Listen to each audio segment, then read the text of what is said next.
निवडणुकांमध्ये आम्ही महाविकास आघाडीच्या माध्यमातून संपूर्ण ताकदीने उतरणार आहोत आणि हे पाहूनच सत्ताधाऱ्यांच्या पायाखालची वाळू सरकार लागले आणि ते वेगवेगळे खोटे नाटे गुन्हे दाखल करणं, काही आरोप करणं असे त्यांनी सुरू केलेले.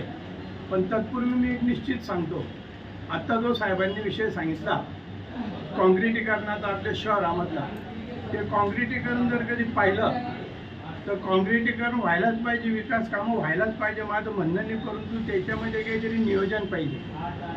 दीड 2 महिन्यांपासून कॉलन्यांमध्ये रस्ते खोदून पडलेले काँक्रिटीकरणासाठी, ते रस्ते होत नाही. तिथून लोकांना वापरायचं कसं पावसाळा झाल्यावर, हा मोठा गंभीर प्रश्न पडणार आहे.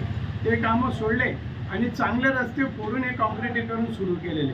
बरं, काँक्रिटीकरण करता परंतु ते योग्य पद्धतीने व्हायला पाहिजे. तुम्ही जर पाहिलं तर काँक्रिटीकरण अतिशय उंच होतं आहे आणि दुकानं खाली होत आहे. मग दुकानांमध्ये ते सगळं पाणी जाणार नाही का? याचं काही नियोजन नको का?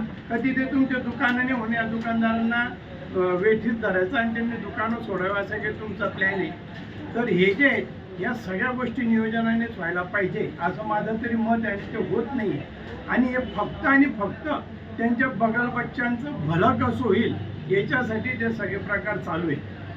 राहिला दुसरा विषय की ह्या निवडणुकीमध्ये आपण पाहिलं, निवडणूक पार पडली, विजय झाला, परंतु त्यांना विजयसुद्धा पचवता येत नाही. आम्ही तर हार पचवून अंग झटून परत लढायला तयार झालेलो आहेत, परंतु त्यांना विजयी पचवता येत नाही. आणि त्याच्यासाठी ते महाविकास आघाडीच्या एकेका नेत्या कार्यकर्त्याला कसं अटकवता येईल याच्यासाठी वेगवेगळे प्लॅन खेळत आहेत.